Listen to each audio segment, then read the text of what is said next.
हाँ जी, सत श्री अकाल मेरे प्यारे बच्चों।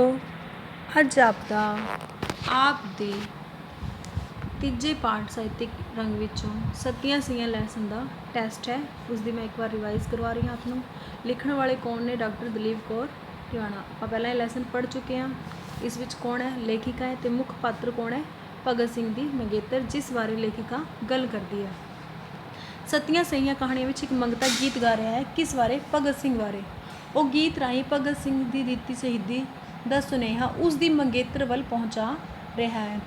लेखिका कल्पना विच बैठी, ट्रेन विच बैठी, और कल्पना राही किस दे पिंड पहुँच जाती है? भगत सिंह की मंगेतर दे पिंड पहुँच जाती है। भगत सिंह ने अपनी मंगेतर नाल की वादा किया सी? भगत सिंह नूं फांसी दी जान लग रही है तो वह सुनेहा लैके कित्थे जा रहा है? सुनेहा जा रहा है उसकी मंगेतर कोल। भगत सिंह ने वादा किया सी कि वह मंगेतर नाल ही विआह करावेगा। जदों भी मुड़ वापस आवेगा अपनी मंगेतर नाल ही विआह करावेगा। इस कहानी विच मुख ने सत्तियां सईयां। सत्तियां सईयां वो होंदियां ने जो अपने पति के मरण तो बाद सारी जिंदगी उसदियां ही होकर रहिंदियां ने।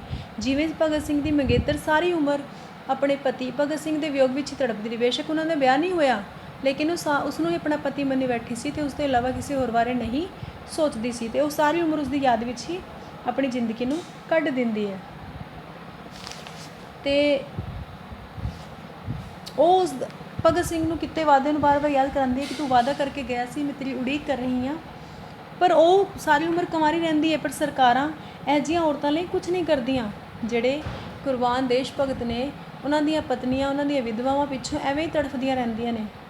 वो सकी है महान सरकारां कुछ नहीं करदियां। वो सारी उम्र अपनी जिंदगी गरीबी मेहनत मजदूरी विच कटदियां हन। लोकां दे कूड़े गोबर करदियां ने, कपाह चुगदियां ने, कोठियां लिपदियां ने ते की है अपना घर खर्चा चलाते हैं। वो एक साहसी ते निडर औरत सी भगत सिंह की पत्नी।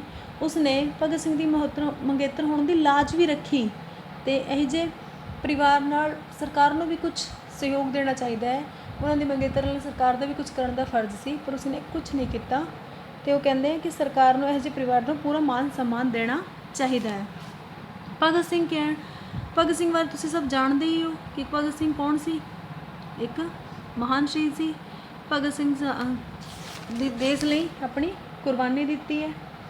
तो की है इस कहानी विच सत्तियां सईयां बारे दस्सिया गया कि किवें वो होंदियां ने जिहड़ी अपने पति के मरण तो बाद सारी उम्र उसदी होकर रहिंदियां ने, होर किसी बारे नहीं सोचदियां। इस कहानी विच सती प्रथा बारे भी दस्सिया गया है कि यह प्रथा बड़ी गलत सी पुराने जमाने विच। इस विच की हुंदा सी, कुछ तो अपनी मर्जी नाल रहिंदियां सी ते कुछ की है जीवित विधवा पत्नी नूं उसके पति के मरण तो उसकी चिता नाल जिंदा साड़ दिता जाता सी। सही शब्दां विच इनूं कहंदे ने सतिया लिया गया, कि है कि सही गया उस नाल ही समा दिता जाता सी। जिवें उसके पति का संस्कार हुंदा सी, उसकी पत्नी नूं जिंदा ही उसदे नाल जला दिता जाता सी। जिवें कि अपने पिता राजा दक्ष द्वारा उसकी पत्नी शिव का अपमान ना सहन कारण ही यज्ञ की अग विच सड़ के अपनी जान दे दी सी। की है देवी सती ने अपने पिता राजा दक्ष द्वारा उसके पति शिव अपमान न सहन कारण यज्ञ विच जाके अपनी जान दे दी सी। ये शब्द सती कदे कदे पवित्र औरत लिए भी वरते जाता है कि जिहड़ी औरत बड़ी पवित्र होंदी है, अपने पति की होकर रहती है, सारी उम्र उसनूं मन च तला के रहती है, उस लिए भी ये अर्थ वरते जाते हैं सती। प्राचीन हिंदू समाज विच बड़ी घिनौनी इस प्रक्रिया को बड़ी घिनौनी तरीके नाल प्रकट किया गया।